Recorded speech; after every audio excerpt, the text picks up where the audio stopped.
Hi, I'm John. There was a really special trip when I flew to Italy for 2 days, and 2 days only, and I'll never forget it because it was both the best and the worst of Italy. In 2011, I got an invitation from Grande Cru d'Italia.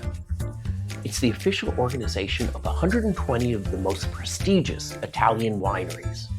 And it always happens the night before Vin Italy in Verona, Italy. Now, in 2011, I was spending quite a bit of time still in Taipei. While today I spend most all my time in Shanghai and traveling, I was in Taipei. And I got the invitation and I thought, I'm not gonna fly to Italy just for one dinner, right? So I politely declined. Then I got another letter. Mr. Isaacs, we've been reviewing the book awards for our dinner, and we really think you should come. So I was thinking, what's this? I mean, again, if I'm gonna get a prize, a prestigious international award for my wine book, of course I'm gonna go, but it was no guarantee. So I went to my friend at the time, Massimone Bonacorti. He was the trade director of ICE, of the Italian trade office in Taipei. Massimo, serious guy, looked at it, you must go. So I guess I'm not gonna question the Italian trade director.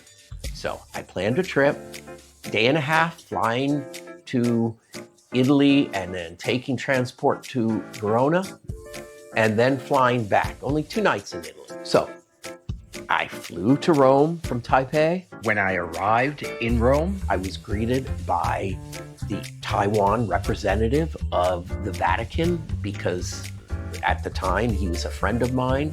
He had his assistant then bring me to the train station and I was taking a train to Verona. Italy has good trains. Not as good as the trains here in China, but not bad.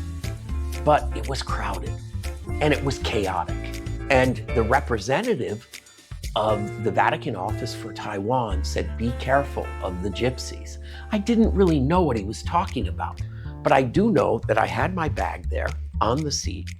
There's a lady who came by who was trying to put her bag up on top, so I helped her like any gentleman would.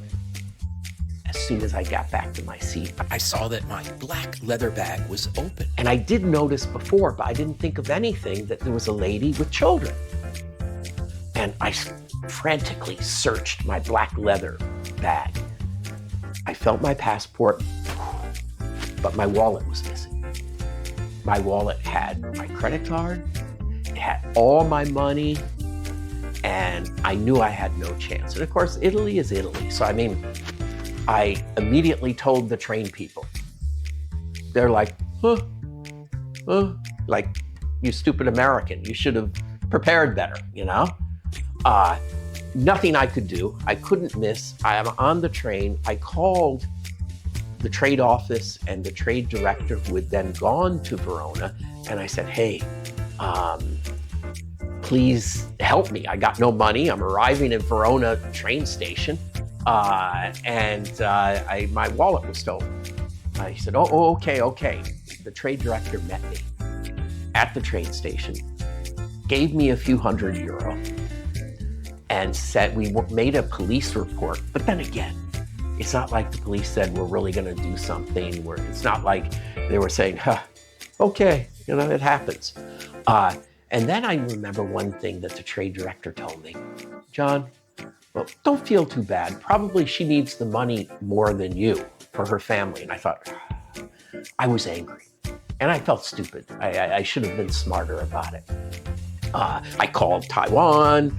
I said, cancel all the credit cards. Big trouble. I go to my hotel, get ready.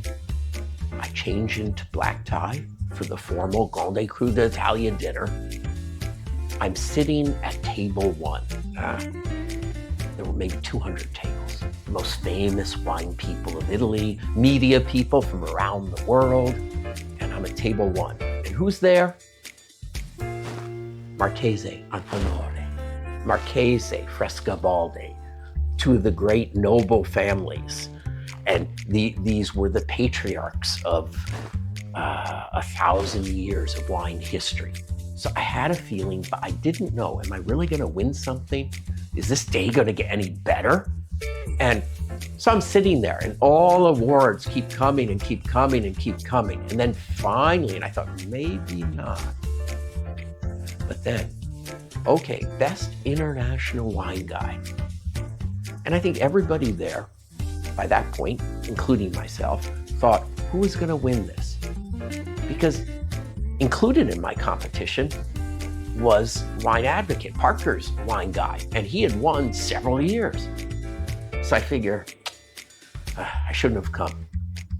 Then I remember they called out my name, the book, and I had some Italian winemaking friends there. I could hear them shout in the background.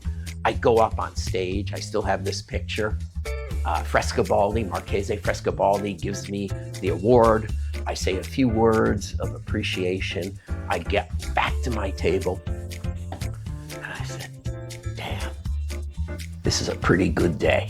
No matter how bad it started, it's become really good. After dinner, I had some of Italy's most famous winemakers. I had princesses, yes, real princesses, come up to me and say, oh, Mr. Isaacs, congrats. I talked to them, I got their contacts. Back then, we gave name cards, not social media connections. And I went back to my hotel because the next day I was flying back to Taiwan. And I thought, what a good day. So, you go to Italy, you may get the best and the worst, but it's usually pretty beautiful. So that night, I went to bed and I thought, what a great day. But the greatness wasn't over. The next day, or I should say evening, I was going to fly back to Taiwan. But before I flew back, I wanted to visit Vin Italy. At the time, the world's biggest wine exhibition, because I had many friends there. And I went to the exhibition, and by then, the word had spread.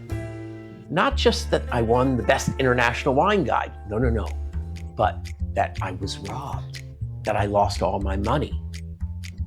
And of course, as I mentioned, the trade director gave me a couple €100. I wasn't worried. I was just happy about the award. Then every booth I went to, some of the most famous Ricasoli, Strozzi, Castello del Querceto, all the booths I went to, the first thing, the wine people would give me a hug. Congratulations, we're happy for you, John, because many of them I had known for years because of the China wine market. But then all of them would then go to their wallets, their purses, and hand me hundreds of euros. And say, oh, we're so embarrassed. We feel so bad. And I'm saying, no, I'm okay now, I'm okay. You don't say no to a famous Italian winemaker or wine owner. So what I learned, incredibly, the best way to make a lot of money in Italy is to lose your wallet. The great Italian wine people are going to pay you back 10 times. I left with a hell of a lot more cash than I arrived with. It was a great day, a great trip that started awfully.